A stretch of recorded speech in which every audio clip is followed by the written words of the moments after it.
Coba deh, kalau kita sebut nama Rahwana, apa yang langsung kepikiran? Pasti sosok antagonis kan? Raja raksasa yang jahat, yang kejam. Tapi, gimana kalau ceritanya ternyata jauh lebih kompleks dari itu? Gimana kalau kisah hidupnya itu bukan sekedar dongeng tentang hitam dan putih, tapi sebuah pelajaran abadi tentang gimana seorang pahlawan bisa jatuh begitu dalam? Ini adalah tragedi tentang potensi terbesar yang hancur lebur hanya karena satu hal, kesombongan. Nah, kutipan ini, wah, pas banget buat menggambarkan inti tragedi hidupnya Rawana. Dia itu sebetulnya diciptakan dengan harapan besar, bahkan oleh para dewa. Tapi takdirnya malah berbelok ke jalan yang gelap. Sebuah perjalanan yang harusnya hebat, tapi malah berakhir jadi bencana total. Oke, untuk bisa benar-benar ngerti kenapa Rahwana bisa jadi seperti itu, kita harus mundur jauh ke belakang, ke awal mula semuanya. Ke masa kelahirannya yang ternyata udah jadi panggung pertempuran antara kehendak ilahi dan konflik duniawi. Jadi, bayangin deh, dari lahir aja, di dalam diri Rawana itu udah ada perang saudara. Ayahnya seorang resi Brahmana yang super bijak, simbol ilmu pengetahuan. Sementara ibunya seorang putri dari bangsa raksasa, simbol ambisi dan kekuasaan. Darah Brahmana dan darah Asura ini mengalir bersamaan di tubuhnya, menciptakan sosok dengan potensi kebijaksanaan yang luar biasa, sekaligus potensi kekuatan penghancur yang dahsyat. Dan emang, dari kecil udah kelihatan kalau dia ini bukan anak sembarangan. Konon, pas dia lahir, langit jadi merah dan petir menyambar-nyambar. Namanya waktu itu Dasamuka, dan kekuatannya udah kelihatan dari bayi. Dia ini bisa dibilang sebuah ramalan hidup yang tinggal nunggu waktu buat terwujud.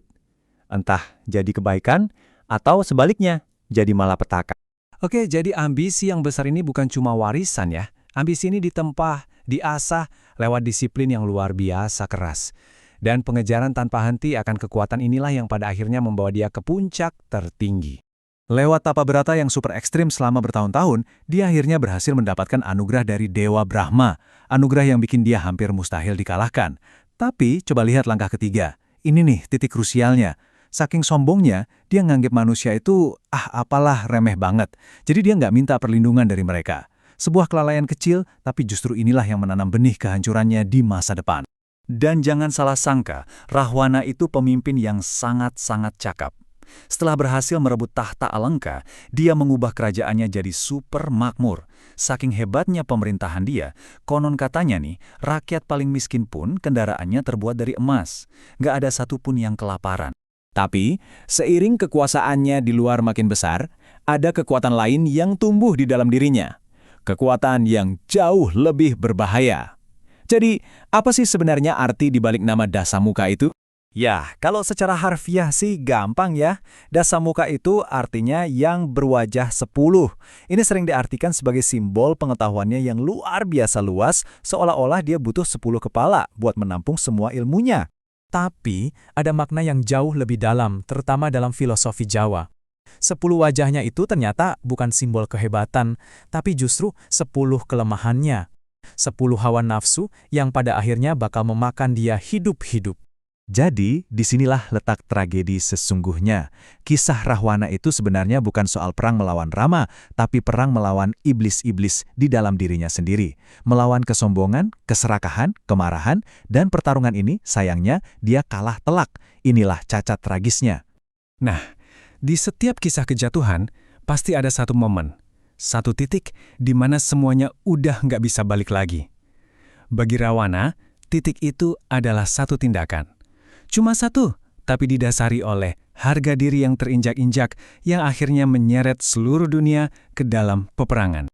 Jadi, penculikan Sita ini bukan sekedar tindakan jahat tanpa alasan. Ini adalah puncak dari segalanya. Dimulai dari adiknya yang dihina, lalu egonya diprovokasi habis-habisan soal kecantikan Sita, dan yang menarik, keinginannya pada Sita itu ternyata udah diramalkan, udah jadi bagian dari takdir karma yang nggak bisa dia hindari.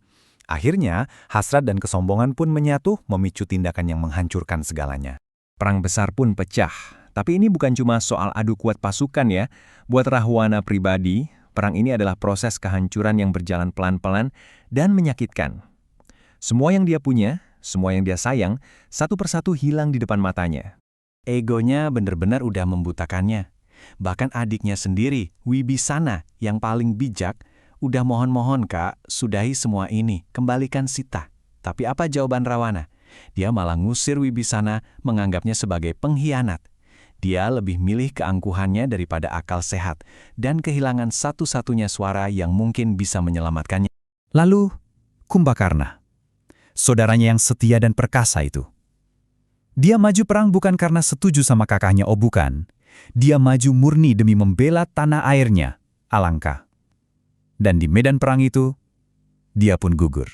Dan pukulan yang paling telak mungkin ini. Saat putra kesayangannya, prajurit terhebatnya, Meghanada, yang saktinya bukan main sampai pernah menaklukkan Dewa Indra, ikut gugur juga. Bayangin, di titik ini, Rahwana udah kehilangan hampir segalanya. Dia benar-benar sendirian dalam lautan duka dan amarah. Udah nggak punya keluarga, nggak punya prajurit andalan, Rahwana akhirnya maju sendiri, menghadapi akhir hidupnya. Bukan lagi sebagai raja yang angkuh, tapi sebagai seorang manusia yang harus menanggung semua akibat dari pilihannya sendiri. Di pertarungan terakhirnya, dia benar-benar mengerahkan semua sisa kekuatannya. Saktinya luar biasa. Setiap kali terluka parah oleh panah Rama, badannya bisa pulih lagi seperti semula. Hampir mustahil untuk dikalahkan. Bukti dari anugerah yang dulu ia peroleh dengan susah payah. Tapi, bahkan kekuatan sebesar itu pun nggak bisa melindunginya dari takdir. Pada akhirnya, dia kalah. Dan coba tebak, dia kalah bukan sama dewa, bukan sama iblis. Dia kalah oleh senjata seorang manusia. Iya, makhluk yang dulu dianggap paling remeh. Inilah ironi terbesar dalam hidupnya, yang sekaligus jadi penutup ceritanya.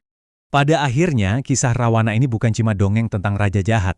Ini adalah cermin buat kita semua. Sebuah pengingat yang kuat bahwa di dalam diri kita masing-masing ada 10 wajah itu. Ada kesombongan, kemarahan, keserakahan, dan pertarungan terbesar kita sebenarnya adalah melawan itu semua.